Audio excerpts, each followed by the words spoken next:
어려운 점, 궁금한 점을 쉽고 간결히 설명하는 행정사 넘버원 행정 1번지 이인철 행정사입니다. 불공정 거래로 인한 피해를 호소하는 소상공인 대표님들이 의외로 많습니다. 하지만 어디에 하소연해야 할지 또 어떤 지원 제도가 있는지조차 몰라서 절차를 알아도 포기하는 경우가 많습니다. 특히 소상공인은 자금 부담과 시간 문제로 분쟁이 장기화될수록 더 큰 어려움을 겪게 됩니다. 이런 문제를 해결하기 위해서 한국공정거래조정원은 사적 분쟁의 성격이 강한 불공정 거래로 인한 피해를 입은 중소사업자를 대상으로 분쟁조정 제도를 운영하고 있습니다. 2024년 한 해 동안 조정원은 분쟁 사건 3,840건을 처리하였고요. 이 중에서 1,450건이 조정이 성립되어서 약 1,289억 원의 피해가 구제되었습니다. 실제로 행정 1번지는 분쟁 조정을 통해서 수천만 원의 합의금을 받아준 실무 사례를 진행해 왔습니다. 지난 1편에서는 한국공정거래조정원의 분쟁 조정 제도가 무엇인지와 또 좋은 점, 그리고 어떤 분쟁이 조정 대상에 해당이 되는지에 대해서 설명드렸습니다. 이번 2편에서는 분쟁 조정이 실제로 어떤 절차로 진행이 되는지, 그리고 조정이 성립되면 어떤 효과가 있는지, 그리고 실무에서 진행한 실제 조정 사례까지 설명드리겠습니다. 그렇다면 한국공정거래조정원 분쟁 조정의 절차를 설명해 주세요.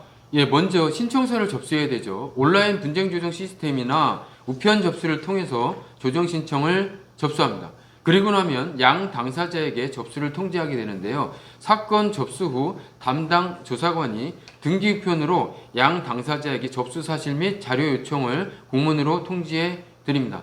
단 접수 과정에서 한국공정거래조정원의 조정 대상에 해당하지 않는 경우에는 조정 절차가 종료될 수 있습니다. 그러고 나면 자료 제출을 요구받을 수도 있는데요. 양 당사자는 기한 내에 분쟁 관련 자료, 즉 보완서, 답변서, 그리고 일반 현황표 등을 제출해야 하고요. 당사자는 2회 이상 자료 제출 요청에 불응하게 되면요, 분쟁 조정 절차가 불성립될 수 있습니다.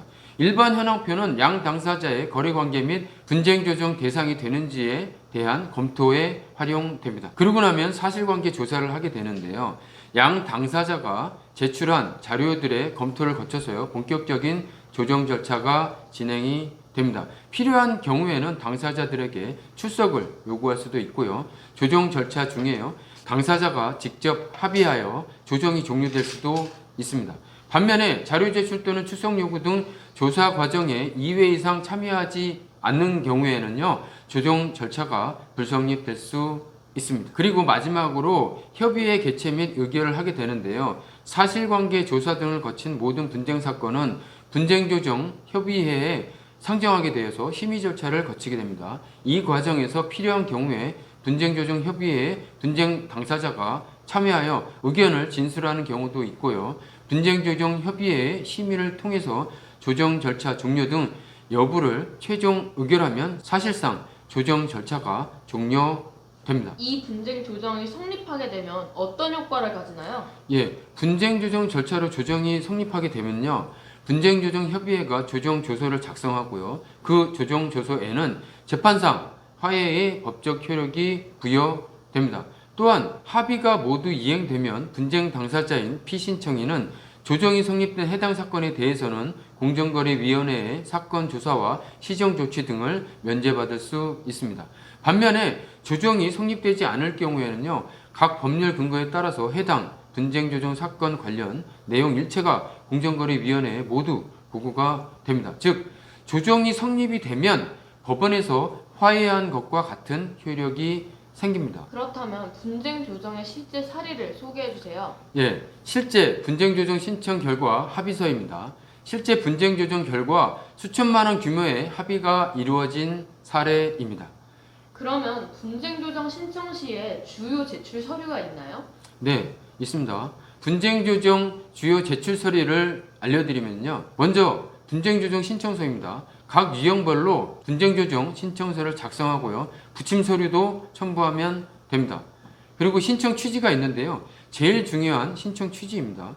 구체적인 신청 취지와 이를 입증할 산정 근거, 그리고 불공정 행위 내용 등을 꼼꼼히 기술합니다.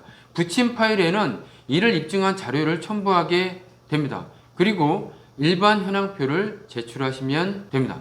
구독자 여러분, 도움이 되셨나요? 행정1번쟁유사는 한국공정거래조정원 분쟁 조정과 관련하여 철저히 준비합니다. 행정1번쟁유사는 고객의 일을 내일처럼 성실히 최선을 다합니다. 언제든지 전화, 댓글 등으로 문의해 주시면 제가 직접 친절히 답변 드리겠습니다. 구독자 여러분, 시청해 주셔서 감사합니다. 지금까지 행정 1번지였습니다.